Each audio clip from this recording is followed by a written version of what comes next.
who is not only a member of the NDF negotiating panel, he is also the chairperson of the NDFP Human Rights Committee.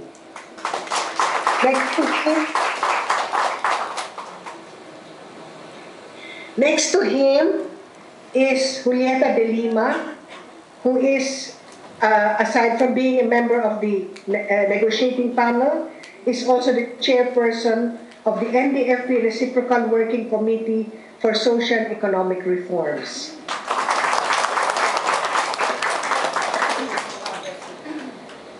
And next here in the middle is the NDFP negotiating chairperson of the NDFP negotiating panel, Luis Jalandoni. He is also a member of the NDFP National Council and National Executive Committee, Luis Jalandoni. And beside me is, and I suppose you all know him, he's the Chief Political Consultant, Professor Jose Maria Sison.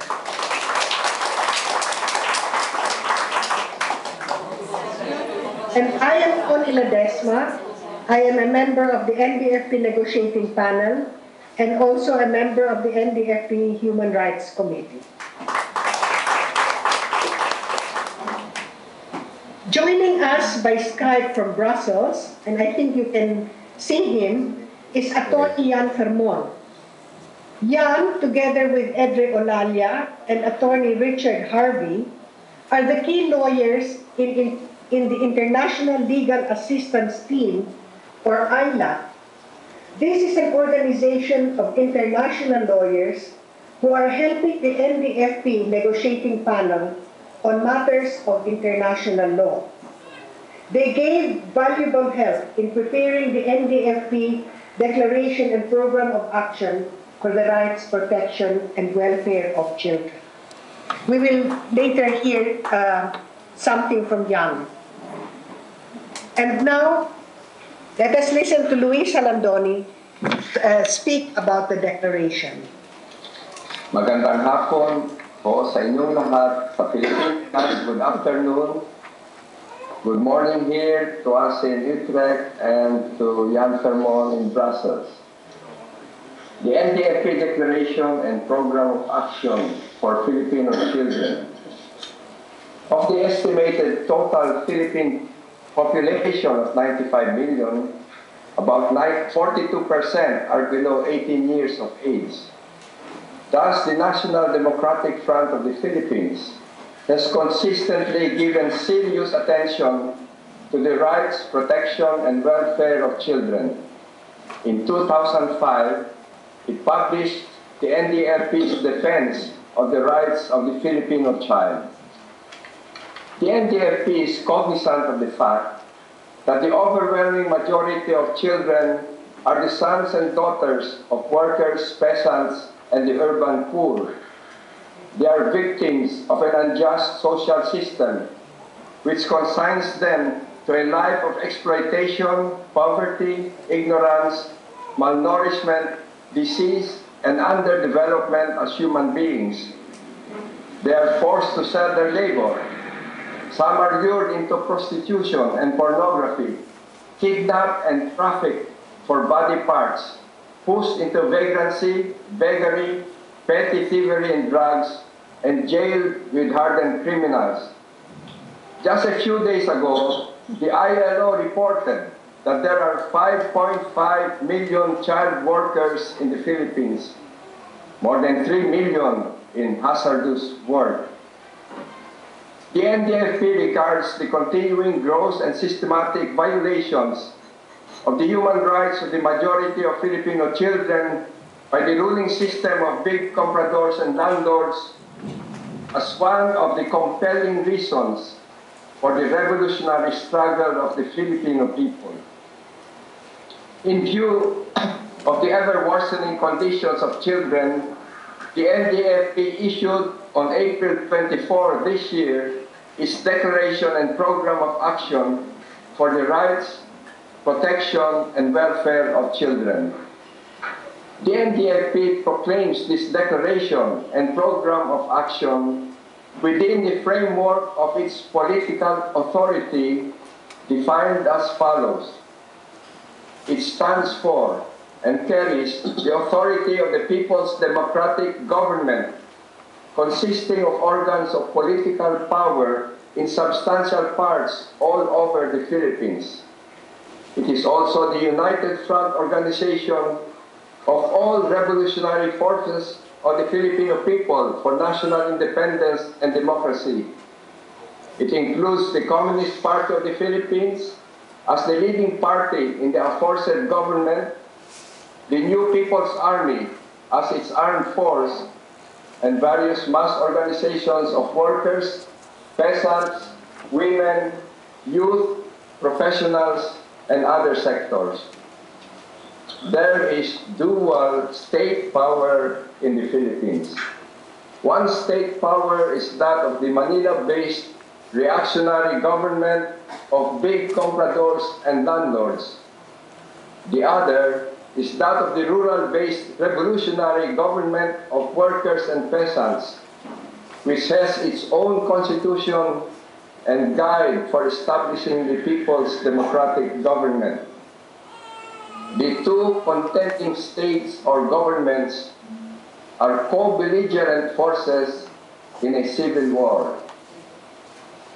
The NDFP reiterates its commitment under the 1998 GRP-NDFP Comprehensive Agreement on Respect for Human Rights and International Humanitarian Law, or CARIL, to uphold, protect, and promote, quote, the right of children and the disabled to protection, care, and a home, especially against physical and mental abuse, prostitution, drugs, forced labor, homelessness, and other similar forms of oppression and exploitation, unquote.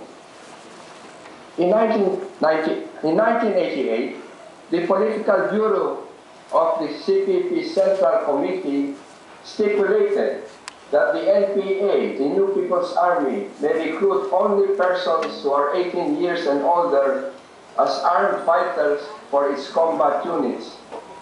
This was reaffirmed in a memorandum on October 15, 1999 by the Executive Committee of the CPP. In 2002, at the 11th plenum of the CPP Central Committee, this policy of the minimum age was reiterated. The earlier memorandum of October 15, 1999 by the Executive Committee of the CPP was further amended with immediate effect, as reflected in the NDFP Declaration and Program of Action for the Rights, Protection, and Welfare of Children, adopted by the NDFP National Council on April 24 this year. On the optional protocol of 2002 and the so-called Paris Principles, the NDFP recognizes the 1990 Convention on the Rights of the Child. However, it criticizes the 2002 optional protocol on the involvement of children in armed conflict for its clear bias against liberation movements. The NDFP considers this protocol not legally binding. The so-called Paris Principles have been used by the reactionary government to falsely accuse the revolutionary movement of recruiting child soldiers. These so-called principles, which are not part of international law, contain a vague, expansive, and misleading definition that mixes up and confuses combatant and non-combatant tasks, and even construe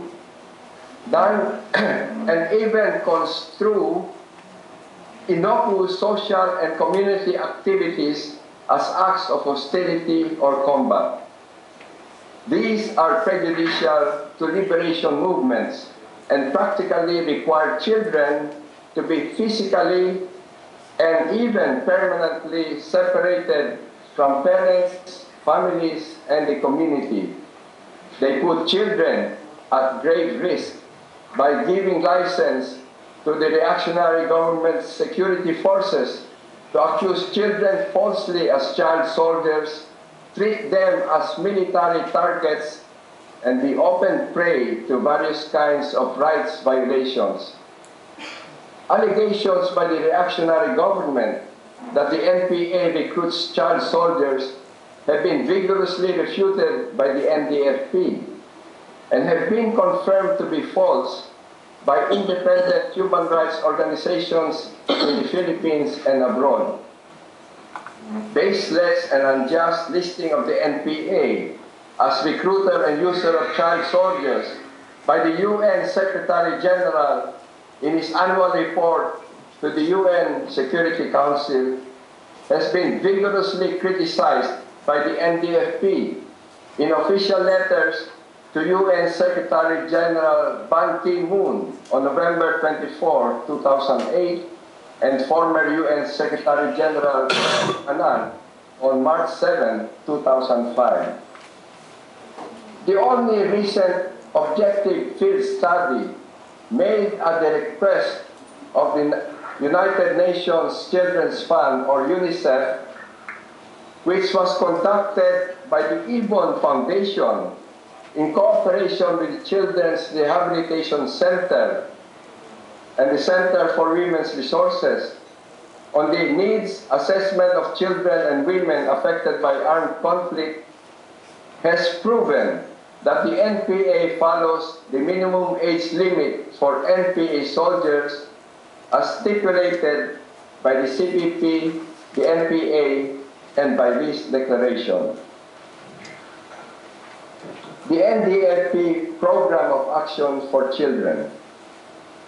In the declaration, the NDFP states its program of action for the rights, protection, and welfare of children. I give now only a short summary. I refer you to the complete text of the declaration. The NDFP forces and the broad masses of the people shall ensure that children are either at home with parents, in school with their teachers, or at work under an employer. The NDFP forces shall take all efforts to educate the children on the revolutionary history of the Filipino people, the basic problems in a semi-colonial and semi-feudal society, and the revolutionary tasks of the people, to organize and mobilize them in civic, cultural, and other social activities, and ensure that children learn how to conduct themselves in times of natural disasters, military attacks, and other emergencies. The NPA at all levels prevents the recruitment and use of child soldiers. The CPP's Military Commission and the NPA Operational Command direct all commands and units of the NPA in different areas of the country to strictly implement the pertinent CPP policies and NPA rules. The NDFP shall continue to investigate and document all grave violations of children's rights by the reactionary forces. The NDFP shall undertake the following organizational measures to uphold and defend children's rights. It shall create and operationalize a special office for the protection of children within 6 months after the approval of this declaration and program of action. This special office shall be under the NDFP Human Rights Committee. The NDFP negotiating panel shall be directed to present to its counterpart panel a draft additional protocol to the career that will further elaborate the pertinent Article 10 of career. The NDF panel shall also be instructed to present a proposal to create a special section focused on the rights of children in the Joint Monitoring Committee under the career. Further, the NDFP panel shall be directed to demand and work for the inclusion in the prospective comprehensive agreement on social and economic reforms, or CASER, a provision that comprehensively upholds the rights of children, guarantees proper care and education, and prohibits the exploitation of child labor. Regarding the NDFP cooperation with foreign or international entities with regard to children, the NDFP is amenable to cooperate with international entities and engage in dialogue, present issuances, actions, and mechanisms that its organizations have undertaken in order to uphold children's rights. It is open to practical cooperation with international entities in investigating and monitoring children's conditions and problems, provided that the NDFP's political authority and this declaration are acknowledged and respected. The NDFP respects the reasonable and viable standard of cooperation established in relations with the International Committee of the Red Cross. It appreciates the cooperation between UNICEF and IBON, together with human rights and other local organizations, in investigating and reporting on the situation of children, particularly in areas of armed conflict. The NDFP is amenable to cooperation with UNICEF, the UNESCO, the ILO, World Health Organization, World Food Program, and other UN agencies. However, regarding the United Nations Secretary General's Special Representative on Children and Armed Conflict, the NDFP urges this UN unit to seriously consider the example of UNICEF in cooperating with local organizations independent of the reactionary armed forces. The NDFP cautions it from relying on speculations, hearsay, and hostile claims of the reactionary armed forces and their agents to make false conclusions and cause the unjust listing of the NPA as a recruiter and user of child soldiers. The NDFP maintains that it cannot, at this point, establish and develop positive and productive relations with the UN Secretary General's Special Representative on Children and Armed Conflict because of the baseless and unwarranted vilification and listing of the NPA as child rights violators in the annual report of the UN Secretary General. The NDFP continues to demand that the UN Secretary General remove the NPA from his list of child rights violators and withdraw his previous reports which falsely accused the NPA of recruiting and using child soldiers. Once this is done, then it becomes possible for the NDFP and the UN Secretary General's Special Representative on Children and Armed Conflict to start and develop their cooperation. The NDFP National Council calls on all NDFP forces throughout the country and the Filipino people to undertake deep-going study of this declaration and program and to implement resolutely and creatively the program of action for the rights, protection, and welfare of children. This program of action is an integral part of the revolutionary struggle to achieve national and social liberation. To the international community, the NDFP National Council issues the urgent call to provide effective political, moral, and material support for this just struggle for the rights of Filipino children. Maraming salamat. Thank you very much.